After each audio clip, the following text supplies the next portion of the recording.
Bueno, momento de hablar del panorama internacional y de lo que está sucediendo en Brasil. Las imágenes no dejan de sorprender, Deli. Es así, Estefi, no dejan de sorprender y hoy a la mañana eran tremendas. Vamos a comenzar por el inicio. 130 fallecidos ha dejado este mega operativo policial en el que participaron 2.500 efectivos de la gobernación de Río de Janeiro. Un balance provisorio, el número puede aumentar conforme pasen las horas. Hasta el momento no hay una cifra oficial. La gobernación no se ha limitado a decir cuál es el número total. 130 hasta el momento, 80 personas detenidas. El gobernador se expresó en esta jornada, hizo referencia al operativo, solamente se limitó a decir que hubo 4 policías fallecidos. Hoy en el lugar donde se realizó el operativo se vivió un verdadero caos. La gente sacando desde adentro de los complejos de las favelas a los muertos y dejándolos en la calle para que las morgues los vinieran a buscar. Ustedes lo están viendo en imágenes, una desesperación. Ahí se mezclaban los vecinos de la zona, también los familiares que iban a reconocer los cuerpos, las camionetas, las morgues que llegaban, tanto las privadas como las públicas, llegaban y literal no daban abasto. Venían, juntaban, si se quiere de alguna manera, algunos cuerpos, se retiraban, no les daba tiempo, volvían otras, se llevaban otros más. La verdad es que un verdadero caos. Hasta el momento, 132 personas fallecidas. Las imágenes que van a ver ahora son extremadamente sensibles. No hay información oficial del saldo de fallecidos tras el mega operativo dispuesto por el gobernador de Río de Janeiro, aunque los propios vecinos de las dos favelas contabilizan más de 120. El gobierno de Río informó que además hay 4 policías fallecidos. Imágenes de esta mañana muestran a los vecinos retirando cadáveres de la zona y dejándolos en la calle cerca de una de las principales vías del complejo da Peña, donde tuvo lugar la operación y a donde las morgues llegaban para retirarlos. Los videos de las coberturas muestran también que las camionetas que transportaban los cuerpos no daban abasto. El martes se registraron escenas de guerra en la ciudad postal de Brasil. Hubo tiroteos, incendios y enfrentamientos entre las fuerzas del orden y presuntos criminales que usaron autobuses como barricadas y drones para lanzar bombas, según las autoridades. El operativo tenía como objetivo debilitar al Comando Vermelho, el principal grupo criminal de Río que opera en las favelas, barrios populares con alta densidad de población. El gobernador de Río, Claudio Castro, ordenó reforzar el patrullaje en todo el territorio del estado, particularmente en las principales vías expresas, los accesos a la región metropolitana y el transporte público, según un comunicado de su despacho. Bueno, hay que destacar que estamos hablando de Río de Janeiro, una de las ciudades turísticas más visitadas, Estefi, tanto por uruguayos o por argentinos, por distintas partes del mundo. Si te parece, vamos a establecer contacto con un uruguayo, un compañero de la casa que se encuentra allí en Río de Janeiro, José Luis Iglesias. José Luis, ¿cómo estás? Las muy buenas tardes para ti. Muy buenas tardes, Deli. Un gusto saludarte desde aquí, desde Río de Janeiro. Bueno, muchas gracias por darnos estos minutos. La primera pregunta es, ¿cómo te tomó? Si te tomó por sorpresa, si había movimientos inusuales que daban pauta de lo que iba a suceder, ¿cómo te agarró esta situación? Bueno, tal cual. La realidad es que no había ningún tipo de indicio de que esto pueda suceder. Yo llegué hace unos cuantos días a lo que es Río de Janeiro. Se veía mucha policía, tanto policía del Estado, también policía federal. Hay varios diferentes tipos de policía. En muchas zonas es un lugar turístico en el cual habitualmente la policía cuida mucho la zona. No había ningún tipo de indicios. Claro. Y ahora, por ejemplo, la gente, ¿has logrado hablar con algunos? ¿Qué es lo que dice? ¿Cuál es la sensación que se palpita allí? Bueno, la realidad es que al no haber ningún tipo de indicios, la ciudad concurría de manera normal, debido a esta circunstancia que fue de algo de momentáneo, en el momento se realizó. Bueno, cambió la ciudad realmente, sucedió que en muchos lugares se empezaron a cambiar la dinámica, la gente empezó a retirarse. Por varios medios nos fueron informando que lo importante era no salir a las calles, quedarnos en nuestros lugares, y si teníamos algún tipo de movimiento, que sea siempre a través de medios de transporte confiables y que vayamos de un punto al otro, pero la recomendación siempre fue quedarnos en un lugar sin salir a ningún lado. Rápidamente la policía no desapareció de las calles. Se decía, se comentaba que habían abierto la ciudad de una manera u otra, o sea, la policía ya dejó de estar en las calles. Y después también lo más complicado fue el retorno para las personas que estaban vacacionando de turismo, debido a que, bueno, se escuchó a través de diferentes medios de comunicación aquí en Brasil que habían raptado más de 80 vehículos de transporte, dícese ómnibus, los cuales estas personas de las favelas lo que hacían fue cortar todos los medios de las calles, los retornos hacia la ciudad, lo que claramente colapsó todo, ¿verdad? Y bueno, por diferentes medios nos solicitaban a todas las personas que no salgamos a las calles. Claro. ¿Cómo es la cobertura? Ahí algo nos mencionaste en cuanto a los periodistas, a nivel periodístico. ¿Cómo es la cobertura? Por ejemplo, uno prende la televisión y se continúa hablando sobre este suceso, o se le da cierta relatividad quizás conforme pasen las horas. Bueno, la realidad es que todos los medios de comunicación de Brasil es de lo único que hablan, ya que es habitual que estas cosas sucedan, pero siempre la cantidad de fallecidos son muchísimos menos. Se hablaban de siempre entre 10, 15 muertos. Es uno de los episodios más sangrientos en los últimos tiempos, sin lugar a dudas. Claro. Me decías ahora, José Luis, que la policía no está ahí en el lugar. Uno puede caminar tranquilamente y no ve efectivos policiales desplegados, teniendo en cuenta el contexto de lo que se ha generado.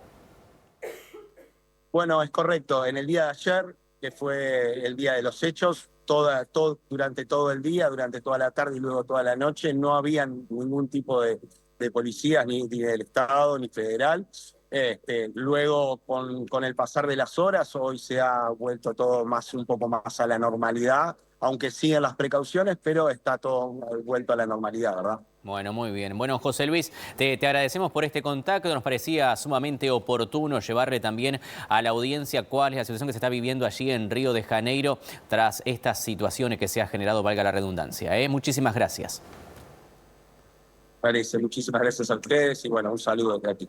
Bueno, muy bien. Bueno, decirte, Steffi, que decíamos que es un lugar muy poblado en la zona turística de Río de Janeiro. Tenemos un mapa para compartir, por lo menos para contextualizar. Ahí José Luis hablaba de que los narcotraficantes en el tema de las favelas llevaban vehículos para tratar de ver barricadas. Yo quiero saber, a ver si podemos tenerlo aquí también para yo mostrarles y graficarles en esta pantalla más o menos. Ahí tenemos marcadas en rectángulo los lugares, las favelas en donde se registraron, y vean ustedes la distancia de la favela hasta llegar a este punto de acá, que vendría a ser la zona de Copacabana. El trayecto de donde se llevó a cabo todo hasta Copacabana son aproximadamente 24 kilómetros. Se puede hacer en un recorrido en 30 minutos, es decir, en 30 minutos ustedes ya están en esta zona de aquí de Copacabana,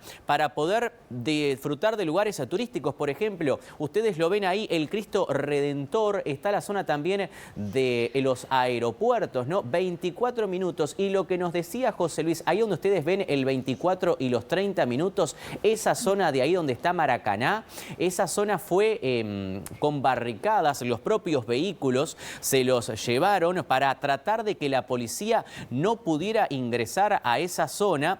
Pero vean ustedes, está cerca absolutamente de todo. Hay que destacar que Río de Janeiro es una de las ciudades brasileñas más concurridas, si se quiere decir de alguna manera. Pero siguiendo con esta información, decía que en 35 minutos usted puede estar en Copacabana, en esta ciudad turística. Ayer también se vio alterada la situación en los aeropuertos. La gente no podía salir porque había disposición de la policía de que se quedara allí adentro. helicóptero. Pero bueno, así un poco para tratar de ilustrar, Steffi, el recorrido que se puede llegar a hacer y de qué manera uno puede estar tan cerca de lo que estaba sucediendo en cuanto a los tiroteos, en cuanto a los helicópteros, en cuanto a los drones, ¿no?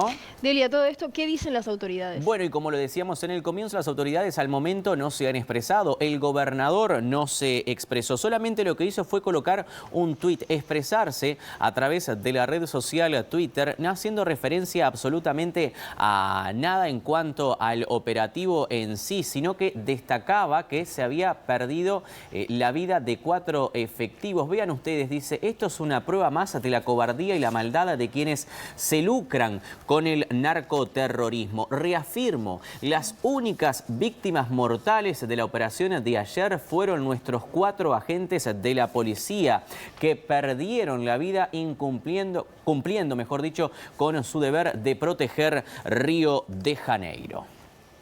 Bueno, las miradas del mundo apuntan a Río de Janeiro. Se expresó la ONU también. Claro, se expresó la ONU, distintas ONG que se han expresado condenando este tipo de hechos. 132 personas fallecieron. Hay que destacar también que puede ser que un número, parte de ese número de los fallecidos, sean narcotraficantes o personas que están vinculadas al narcotráfico. Pero hay también que destacar que, como en todo barrio, viven personas de bien. Entonces, dentro de ese número debe de haber personas que quizás también se encontraron con balas perdidas, que personas que no tenían absolutamente nada que ver, personas que se levantan todos los días para ir a trabajar y en determinado momento se encontraron con esto. Sí, hubo organizaciones ONG que condenaron. Por ejemplo, la ONU dice: recordamos a las autoridades sus obligaciones ante el derecho internacional y urgimos a que conduzcan investigaciones de forma pronta y efectiva sobre las muertes, indicó la oficina que dirige el alto comisionado Volker Turk. La operación, añadió,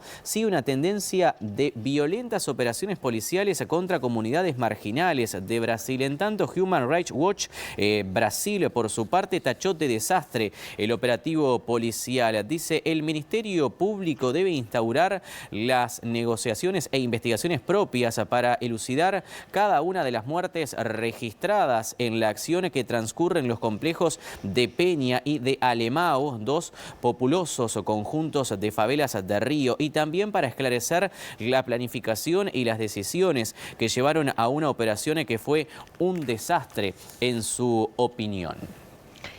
Cabe destacar, Deli, que el Comando Vermelho es uno de los más poderosos, el segundo más poderoso de Sudamérica. Vamos a contarle a la gente un poco cómo surge este grupo criminal. Bueno, la verdad, y para investigarlo y para sacar en detalles, es un grupo criminal que surge en la década del 70 con la dictadura en Brasil. Un grupo de personas ingresa a la cárcel detenida, más que nada los presos políticos que habían sido detenidos pertenecientes a la clase media. Cuando los llevan a la cárcel se encuentra con otras personas que están presas y los unía algo similar. Era el robo a los bancos, los presos políticos que robaban bancos para financiar la resistencia a la dictadura. Pero vamos a conocer más de este Comando Vermelho, uno de los más poderosos de Sudamérica.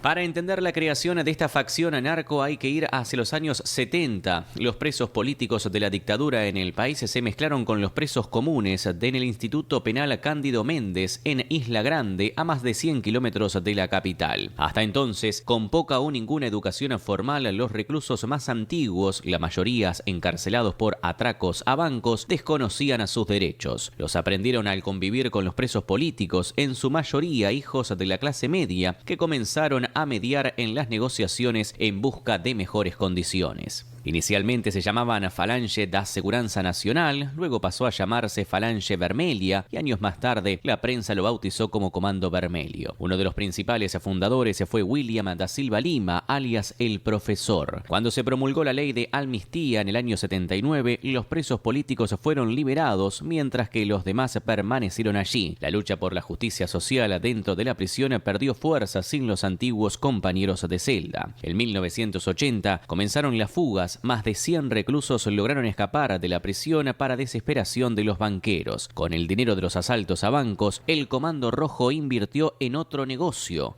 la venta de cocaína. Con el comercio ilegal, los miembros del comando tuvieron que proteger sus mercancías de los intentos de robo de otros grupos. En la década del 90, los índices de violencia alcanzaron los peores picos de la historia de Río de Janeiro. En el año 94 hubo 64,8 homicidios por cada 100.000 habitantes. Para tener una idea, actualmente este índice es de 24,3 muertes en el estado. En un intento por debilitar al Comando Vermelho, el gobierno trasladó a sus líderes a diferentes cárceles. El efecto fue el contrario. El Comando Vermelho transmitió sus ideales a otros reclusos y ganó aún más fuerza hasta convertirse en la principal organización criminal de Río de Janeiro. Todo surge en la cárcel. ¿Cuántas veces se lo hemos escuchado en varios de sus análisis a Gabriel Pereira? Destacar en el final, Steffi, y lo decía José Luis, la policía no está en Río de Janeiro. La policía salió de Río de Janeiro, llevó adelante la operación policial y ahora no hay efectivos. Entonces, la gente tiene miedo a las represalias de los que aún quedaron libres, ¿no? Entonces, hoy escuchaba a un analista internacional que hacía referencia, dice, si llevas adelante esta operación que dice que data de 9 meses para atrás, también tenés que tener después qué es lo que vas a hacer a las horas posteriores, ¿no? Entonces, por ejemplo, si llevas adelante una operación con estas características, no podés llevar adelante la operación y retirarte. Bueno, ahora esa zona de las favelas ha quedado totalmente desprotegida y era lo que decíamos en el comienzo. Hay gente que se dedica al narcotráfico, pero hay gente también que trabaja, no le queda otra que vivir en ese lugar y se enfrenta ahora a esta situación que por el momento parece una lucha interna tanto entre el gobernador del estado de Río de Janeiro, un bolsonarista,